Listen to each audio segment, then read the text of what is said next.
Hello दोस्तों, स्वागत है आपका DS exam centre my channel में।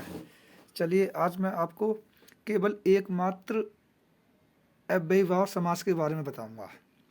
समास वैसे तो 6 प्रकार के होते हैं, लेकिन यहाँ हम जो बात करते हैं आज आपसे, हम जो मिलकर के चर्चा करेंगे अव्ययीभाव समास के बारे में चर्चा करेंगे। इसके बारे में हम थोड़ा विस्तार से जानेंगे। मेरा उद्देश्य है एक बार में एक समास को समझना, थोड़ा अच्छे से समझना, क्योंकि परीक्षा में इसमें से काफ़ी क्वेश्चन फंसते हैं। चलिए बात करते हैं, जैसा कि नाम से अव्ययी भाव। अव्यय, अव्यय यानी बिना खर्च के। ऐसा पद जिसमें समस्त पद में कोई एक पद अव्यय या उपसर्ग हो तथा कोई दूसरा पद संज्ञा हो, उसे अव्ययी भाव समास कहते हैं। परिभाषा मैं दोबारा बोल के बताता हूँ। ऐसा पद जिसमें समस्त पद में कोई एक पद अव्यय जिसे खर्चा न जा सके या उपसर्ग हो तो तथा कोई दूसरा पद संज्ञा हो, उसे अव्ययी भाव हम समास कहते हैं। देखो, इंपॉर्टेंट है अव्यय या उपसर्ग। इसकी सबसे विशेष पहचान ये होती है कि इनमें पहला जो पद होता है वो एक उपसर्ग होता है। उपसर्ग के बारे में आपने पढ़ लिया होगा, ना पढ़ा होगा तो मैं आपको दूसरी वीडियो में डिटेल से समझा दूंगा।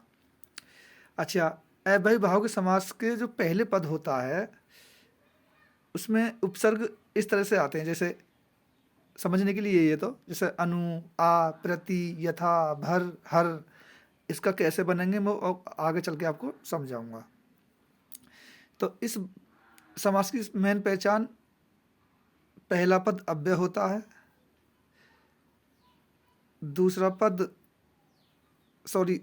पहचान पहला पद उपसर्ग भी होता है, तीसरी पहचान पहला पद प्रधान होता है।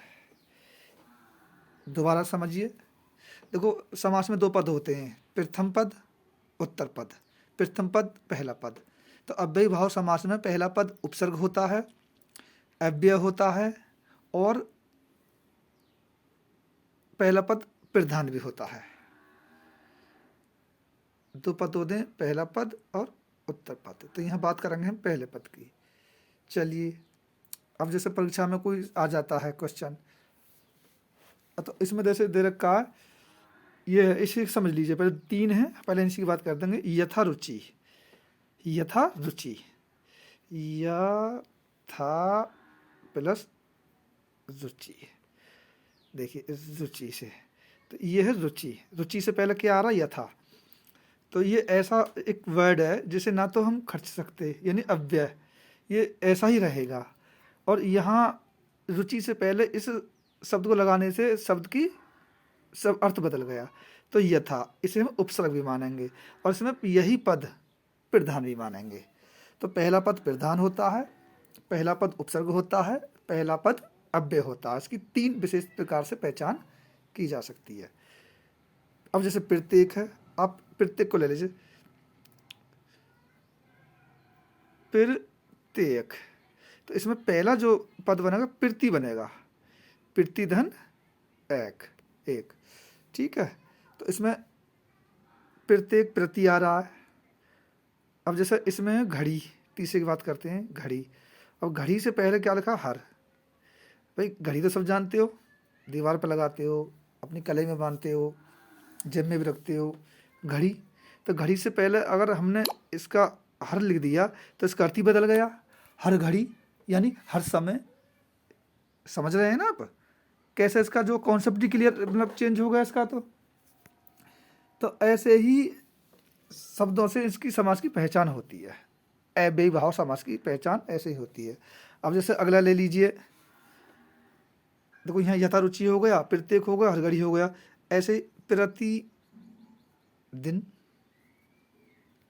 प्रतिदिन, देखो उपसर्ग हो गया ये। आप दूसरा ले लीजिए, यथा, यथा संभव। देखो यह उपसर्ग हो गया। और आप इससे बहुत बना सकते हो ऐसे अपने मन से।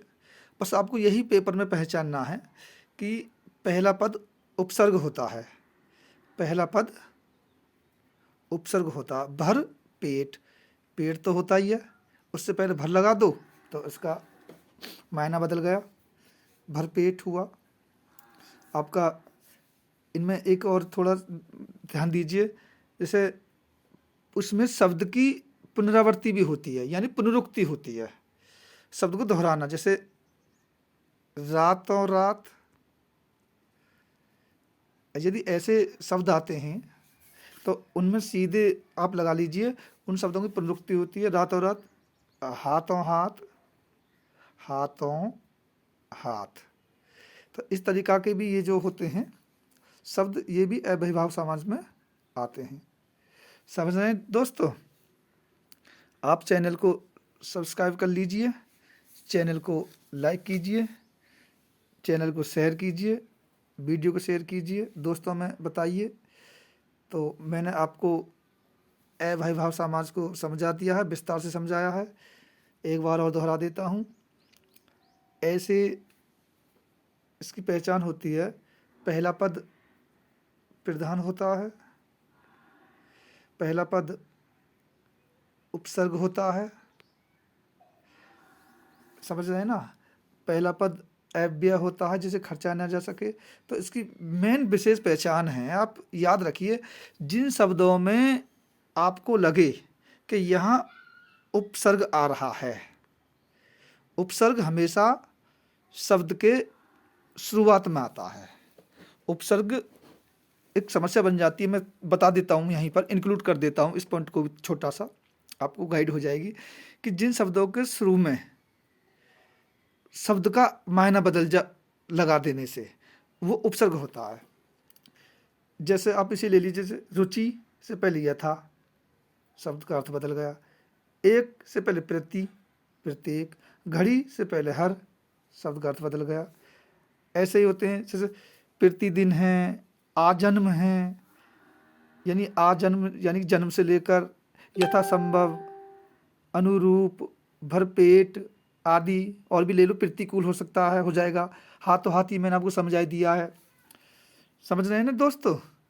तो मैंने वीडियो को छोटा रखा है, केवल एक पॉइंट को ही समझाया है,